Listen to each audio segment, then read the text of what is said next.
ನಮ್ಮ ಮೈಸೂರು ಮಹಾರಾಜರು, ರಾಜ್ಯವಿಲ್ಲದ ಮಹಾರಾಜರು ಯದುವೀರವರ್ಧ ಒಡೆಯರು ಅವರು ಮಾತಾಡುವಾಗ ಒಂದು ಮಾಧ್ಯಮದ ಮುಂದೆ ಒಂದು ಮಾತು ಹೇಳ್ತಾರೆ. ಸಂಸ್ಕೃತದಿಂದ ಬಂದಿದ್ದು ಕನ್ನಡ, ಇನ್ನೂ ಬೇರೆ ಬೇರೆ ಭಾಷೆಗಳಿಂದ ಬಂದಿದ್ದು ಕನ್ನಡ ಅಂಥೇಳಿ. ಮಹಾರಾಜರು ಅವರು ವಿದೇಶದಲ್ಲಿ ಓದ್ಕೊಂಡು ಬಂದರು ಅಂತ ಅನಿಸುತ್ತೆ. ಅವರಿಗೆ ಕರ್ನಾಟಕದ ಇತಿಹಾಸ ಗೊತ್ತಿಲ್ಲ, ಕರ್ನಾಟಕದ ಭಾಷಾ ಇತಿಹಾಸ ಗೊತ್ತಿರಲಿಕ್ಕೆ ಸಾಧ್ಯ ಇಲ್ಲ. ಅವ್ರು ಗೊತ್ತಿಲ್ಲದ ಮೇಲೆ ಮಾತಾಡಬಾರ್ದಾಗಿತ್ತು. ಅನೇಕರು ಹೇಳ್ತಾರೆ ಸಂಸ್ಕೃತದಿಂದ ಬಂದಂಥದ್ದು ಕನ್ನಡ ಅಂಥೇಳಿ. ಸಂಸ್ಕೃತದಿಂದ ಬಂದಿದ್ದು ಕನ್ನಡ ಅಲ್ಲ, ತಮಿಳಿನಿಂದ ಬಂದಿದ್ದು ಕನ್ನಡ ಅಲ್ಲ ಅನ್ನೋದನ್ನ ನಮ್ಮ ಭಾಷಾ ತಜ್ಞರು, ನಮ್ಮ ಶಾಸನಗಳು ಸಾರಿ ಹೇಳ್ತವೆ.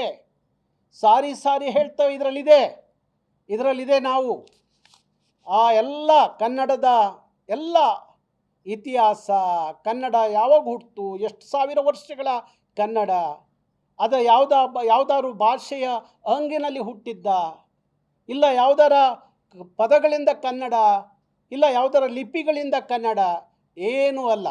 ಕನ್ನಡಕ್ಕೆ ತನ್ನದೇ ಆದಂಥ ಎಲ್ಲ ಸ್ವಂತಿಕೆಯಿಂದ ಕನ್ನಡ ಇವತ್ತು ಬೆಳೆದು ನಿಂತಾಗ ಕೆಲವು ಪದಗಳು ಕನ್ನಡದ ಒಳಗೆ ನುಗ್ಗಿರ್ಬೋದು ಅಷ್ಟೇ.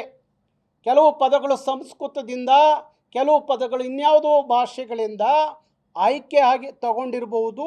ಇಲ್ಲ ಯಾರೋ ನಮ್ಮ ಸಾಹಿತಿಗಳು ಅವರು ಬರೆಯುವಾಗ ಆ ಪದಗಳನ್ನು ಬಳಸಿರ್ಬೋದು.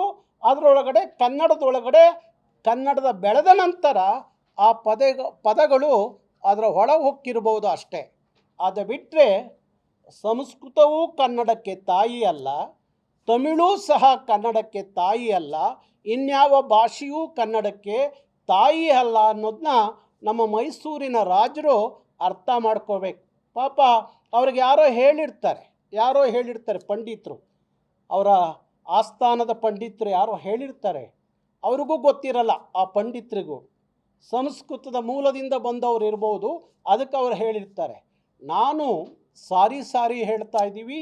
ಕರ್ನಾಟಕ ರಕ್ಷಣಾ ವೇದಿಕೆ ಉದಯವಾಗಿ 26 ವರ್ಷ ಆದರೂ ಈ ಮಾತು ಹೇಳ್ತಾ ಇದ್ದೀವಿ. ಇದು ಯಾವ ಗರ್ಭದಲ್ಲಿ ಹುಟ್ಟಿದಂಥ ಭಾಷೆ ಕನ್ನಡ ಅಲ್ಲ ಅಂತ ಹೇಳಿ.